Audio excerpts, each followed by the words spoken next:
Dr. Peterson, in your lectures you speak a lot about toughening people up. As someone who went through college, got a humanities degree, bought completely into postmodern ideology, and until hearing your lectures couldn't pinpoint that feeling of aimlessness, hopelessness, and the aversion to responsibility, where do you recommend they start? I've particularly seen this inability to be tough, to negotiate, and to bring out my inner tyrant who is really just afraid. Oh, you said it does bring out your inner tyrant who is really just afraid. It's not going to get what it wants. How do you begin to work with that? Well, that's a good question. And the next question is, how can men become more dangerous? Well, I can answer both of those at the same time. I would say for people who are too agreeable, the first thing that you need to know, the first thing you need to figure out is, what is it that you want?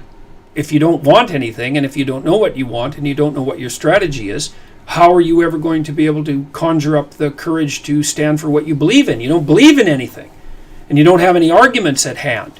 And I mean, that's part of the reason that we developed the Future Authoring Program, was so that people could not only figure out what they wanted, so to identify the goals in life, which is identifying those goals as an integrating force, but also to articulate the arguments that make them capable of defending yourself. You know, like if I'm going to challenge you, let's say you come to me and you say, I want a raise. Maybe it's taken you a lot of courage to conjure, to be able to step into the office of your boss and say, well, I want a raise. And he says, well, no, we don't have any extra money at the time. And you say, well, okay. And then you leave. Well, that's not a good negotiation. If you want something, the first thing you have to do is set up options for yourself. So if you really want to negotiate for a raise, let's say, because we'll use this as an example, the first thing you have to do is decide whether or not you deserve to have a raise. Because you can't just ask for one, you have to make a case for it. And so, how do you know if you're in a position to ask for a raise? Well, part of it is that you have options. So I would say, put your CV or your resume in order and make it tight. And then look around to see what other employment options you have that you would in fact take, and see what your market value is. And because you have to have options, you have to be able to say no in a negotiation. And then decide how much of a raise you want and why it would be in the person's best interest to offer you the raise. Make a case for it. And one of the reasons is, look, I've got this other job opportunity that I'm pursuing, and I like working here, but I'm going to take this other opportunity because it pays me more. And you can't just say that if it's not the case, if it's not true, because that's an absolutely foolish negotiating strategy. You have to have options. You have to negotiate from a position of strength. And so you have to know what you want, and you have to have options. And then you have to develop strategies for communicating what it is that you're asking for. And you have to be forthright about that.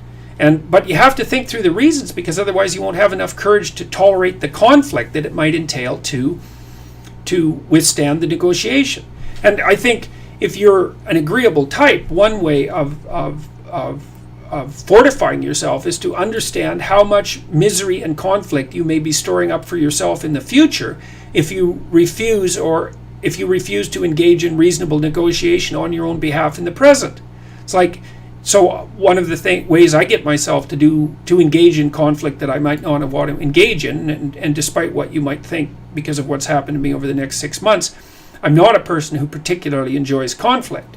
I'm a person who knows that unless you engage in a certain amount of conflict to stand up for what you want, that your life turns into hell, and maybe the lives of people around you turns into hell too. And I'd rather have the damn conflict, which I find quite stressful.